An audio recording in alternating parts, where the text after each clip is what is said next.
Hello అండి, అందరికీ నమస్తే. నా పేరు అనిల్ కేత. జనగళం ప్రేక్షకులకు స్వాగతం. ఒక మంచి ఎనర్జీ ఇచ్చిన న్యూస్ ఐటమ్ అండి ఇది. ప్రతి ఒక్కరిని ఎంతో ఉత్సాహపరుస్తుంది, ప్రతి ఒక్కరిలో ప్రేరణ కలిగిస్తుంది, ప్రతి ఒక్కరికి కూడా ఒక ఆదర్శప్రాయమైనటువంటి అడుగులు వేయాలనే తలంపును క్రియేట్ చేసేటువంటి ఆలోచనల్ని ఈ వీడియో పంచుతుందనే ఆశాభావంతో ప్రారంభిస్తున్నామండి. నారా లోకేష్ గారు ఒక డైనమిక్ పొలిటీషియన్ మాత్రమే కాదు, ఖచ్చితంగా ఆయన ఒక డైమండ్ లాంటి పొలిటీషియన్ అని ఈ వీడియో పూర్తిగా వాచ్ చేసిన తర్వాత ప్రతి ఒక్కరికి అర్థమవుతుందండి. ఇక్కడ మనం చూస్తున్నటువంటి ఇమేజెస్ అనేవి సోషల్ మీడియాలో పెద్ద ఎత్తున ట్రెండ్ అవుతున్నాయి. ప్రతి ఒక్కరు చూసినటువంటి ఇమేజెస్ ఇవి. దీనికి సంబంధించి కొన్ని అంశాలు, మేము గమనించినటువంటి అంశాలను మీతో పంచుకునే ప్రయత్నం అండి. ఇవాళ నారా లోకేష్ గారిని ఒక విఫల మంత్రిగా చూపించడానికి రాజకీయంగా అనేక ఎత్తుగడలు వేస్తూ ఉన్నారు. కానీ ఒక బాధ్యత కలిగిన నాయకుడిగా భయంతో కాకుండా, బెదిరింపులతో కాకుండా మనస్సు గెలుచుకుని ఏ విధంగా వ్యవస్థని క్రమంలో పెట్టాలి, దారికి తెచ్చుకోవాలి అనే అంశంలో నారా లోకేష్ గారు ఖచ్చితంగా నెక్స్ట్ జన్ పొలిటికల్ లీడర్ అని చెప్పాలండి. ఆయన ఆలోచనలకు ప్రతి ఒక్కరు కూడా హ్యాట్స్ ఆఫ్ చెప్పాలి. కానీ ఇక్కడ కొన్ని ప్రత్యేకమైనటువంటి అంశాలు మనం గమనించినట్లయితే, ఒక పాఠశాల, ఆ పాఠశాలలో మధ్యాహ్న భోజనం, ఆ మధ్యాహ్న భోజన పథకం నాణ్యతను దెబ్బతీస్తున్నటువంటి ఒక హెడ్ మాస్టర్, ఆ జాన్ అనేటువంటి హెడ్ మాస్టర్ చేసినటువంటి కుట్రను తెలుసుకున్న తర్వాత అతనిపై చర్యలు తీసుకున్న ప్రభుత్వం, కేవలం ఆయన్ని బాధ్యుడిగా చేసి ప్రక్షాళన దిశగా ఈ ప్రభుత్వం అడుగులు వేస్తుందా వేయదా అనేటువంటి అనేక విశ్లేషణలు. వీటన్నింటి మధ్య నారా లోకేష్ గారు తీసుకున్నటువంటి ఒక ఆలోచన, నారా లోకేష్ గారు వేసినటువంటి ఒక అడుగు చాలా ప్రత్యేకంగా, విభిన్నంగా కనిపించిందండి. ఇందులో మానవీయ కోణం కూడా చాలా స్పష్టంగా ఆవిష్కృతమవుతుంది. అంటే ఒక బాధ్యత కలిగిన నాయకుడిగానే కాదు, ఒక బాధ్యత కలిగిన తండ్రిగా, ప్రతి ఒక్క బిడ్డని కూడా తన కొడుకుగా భావిస్తున్నటువంటి వ్యక్తిగా నారా లోకేష్ గారు కొన్ని లక్షల మంది హృదయాలను గెలుచుకున్నారనే విషయం ఖచ్చితంగా ఈ వీడియోలో అర్థమవుతుందండి. ఈ ఉదయం ఏపీఈడిబి నూతన కార్యాలయాన్ని ప్రారంభించారండి మంత్రి గారు. ఆ తర్వాత ఆయన వెళ్లాల్సినటువంటి మార్గంలో కాకుండా ఆయన కాన్వాయ్ వేరే డైరెక్షన్లో కదిలింది.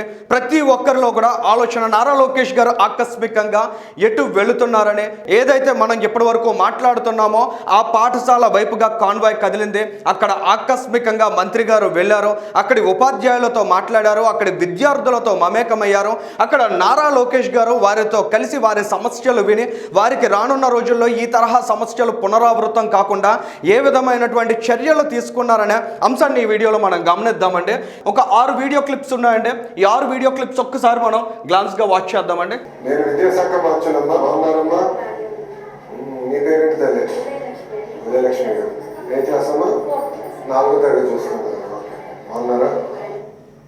చూశారు కదండి, ఆ పాఠశాల లోపలికి వెళ్ళిన తర్వాత నేను విద్యాశాఖ మంత్రినమ్మా అని చాలా నవ్వుతూ, అంటే వారెవరిలో కూడా టెన్షన్ క్రియేట్ అవ్వకుండా విద్యాశాఖ మంత్రి నేరుగా మా స్కూల్కి వచ్చారో ఏ విధమైనటువంటి చర్యలు ఉంటాయనేటువంటి భయం ప్రతి ఒక్కరిలో ఉంటుంది. అటువంటి టెన్షన్ వారికి క్రియేట్ చేయకుండా వారందరినీ కూడా నార్మల్ చేసే ప్రయత్నాన్ని నారా లోకేష్ గారు చేశారంటే, ఆ తర్వాత అక్కడ భోజనాలు వడ్డిస్తున్నటువంటి స్టాఫ్తో కూడా లోకేష్ గారు ఏ విధంగా మాట్లాడారనే అంశాన్ని కూడా ఒకసారి మనం గమనిద్దామండి. వీళ్ళు చూస్తే నా సొంత అబ్బాయి గుర్తొస్తాడు, అంతే కదమ్మా? ఇప్పుడు మేము ఈరోజు ఈ స్థాయిలో ఉన్నాంటే ఉపాధ్యాయులు మమ్మల్ని బాగా డిసిప్లిన్డ్గా శ్రద్ధగా పెంచారంటే మేము ఈ స్థాయిలో ఉన్నాం, అంతే కదా? సో నేను కూడా వచ్చింది ఏంటంటే, చిన్న సమస్య ఉన్నా నేను తెలుసుకోవాలి, ఆ సమస్యను పరిష్కరించాలి. ఇంత పెద్ద వ్యవస్థలకు చిన్న చిన్న సమస్యలు ఉంటే ఉండకుండా పోవు. ఒకసారి అంటే పొరపాటు, రెండోసారి జరిగితే అలవాటు. అందుకే వచ్చాను, ఏం కంగారు ఏం లేదు, ఓకేనా?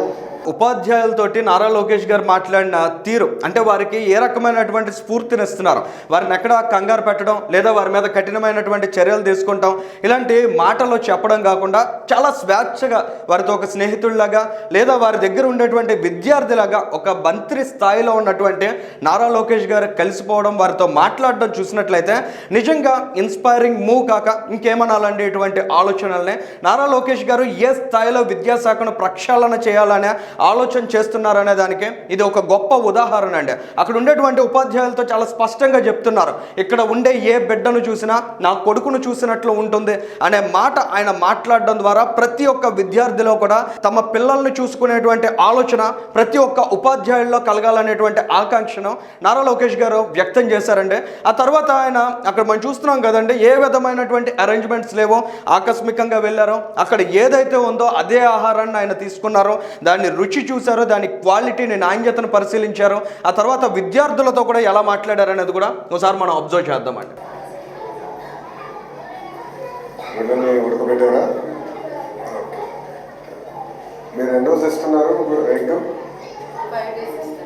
5 రోజులు ఇస్తున్నారా? 100% 5 రోజులు ఇస్తున్నారా తల్లి? అరే అందరు ఫోన్ చేశారా? అయిపోయిందా? అందరు ఫోన్ చేశారు. నాకు కూడా పెట్టిస్తారా? ప్లేట్ ఉందా ఒకటి? ఇది ఎవరిది? ఇది అరే చిన్న ప్లేట్ ఇరా. మన ప్లేట్ ఎవరు ఉంటుంది కదా, ఒక ప్లేట్ నీరా? తినేసా? భోజనం చేశారు కదా? ఓకే, థ్యాంక్ యూ బుజ్జి.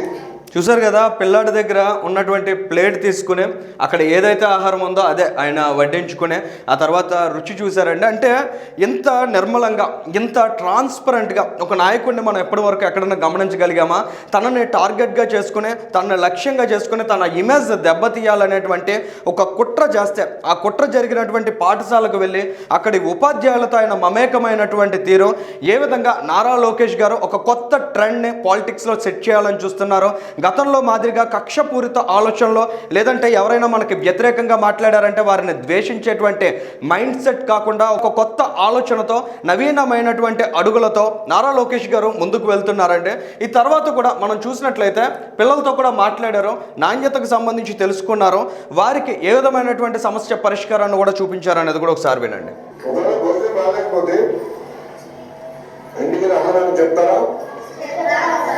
చెప్తాను.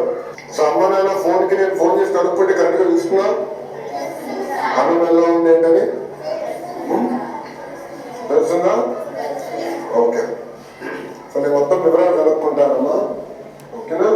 భోజనం చేసిన తర్వాత లోకేష్ గారు తన ప్లేట్ని తానే క్లీన్ చేసి ఏ విధంగా అక్కడ విద్యార్థులతో మాట్లాడారనేది చాలా ఇంట్రెస్టింగ్గా అనిపించింది. ఒకసారి మీరు వాచ్ చేయండి. ఏ క్లాస్ నాన్న? 3rd class.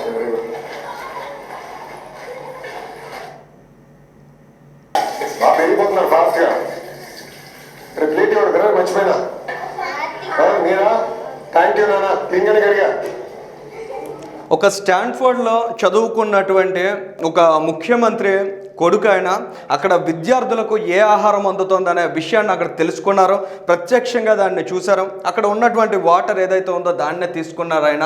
అంటే ఇవన్నీ చూడడానికి చాలా సామాన్యంగా చిన్న విషయాలుగా కనిపించవచ్చు, కానీ ఒక మంత్రి స్థాయిలో, మంత్రి హోదాలో ఉండి నారా లోకేష్ గారు ఇటువంటి అడుగులు వేయడం ద్వారా దాని వలన క్రియేట్ అయ్యేటువంటి ఇన్ఫ్లుయెన్స్, ఇంపాక్ట్ అనేది ఖచ్చితంగా నెక్స్ట్ లెవెల్లో ఉంటుందండి. ఇది రాష్ట్ర వ్యాప్తంగా ప్రతి ఒక్క ప్రభుత్వ పాఠశాలను కూడా అద్భుతంగా ప్రభావితం చేయగలుగుతుంది. వాటిల్లో పనిచేసేటువంటి ఉపాధ్యాయులకు కూడా ఎంతగానో ప్రోత్సాహంగా, ప్రేరణగా నిలుస్తుంది ఈ తరహా ఆలోచన విధానం అనేది. ఆ తర్వాత నారా లోకేష్ గారు ఫైనల్గా మొత్తం కంప్లీట్ అయిన తర్వాత అక్కడ ఉన్నటువంటి ఉపాధ్యాయులతో ఏం చెప్పారు, ఏ విధమైనటువంటి సమస్యకు పరిష్కారాన్ని చూపించారనేది కూడా ఒకసారి గమనించండి. ఉపాధ్యాయులు కూడా మనం టేస్ట్ చేయాలని పెట్టాం. ఇప్పుడు పేరెంట్స్ ఫోన్ నెంబర్స్ అని మొదలైనా ఇంకా 5 స్టార్ట్ చేయండి. ఎవ్రీ వీక్ చేయండి. చేస్తే ఒక ఐడియా వస్తుంది, క్వాలిటీ ఎలా ఉంది ఏంటనేది. నాకు క్వాలిటీ కూడా ఒక ఐడియా వస్తుంది. లోకేష్ గారు ఈ రకమైనటువంటి ఆలోచన విధానాన్ని ఆంధ్ర రాష్ట్ర రాజకీయాల్లో ప్రతి ఒక్కరికి స్ఫూర్తిదాయకంగా ముందుకు తీసుకువెళ్తున్నారండి. మొన్న హెడ్ మాస్టర్ చేసినటువంటి తతంగం విషయంలో కూడా పిల్లలు బాధపడ్డారని నారా లోకేష్ గారు క్షమాపణ చెప్తూ ట్వీట్ చేశారు.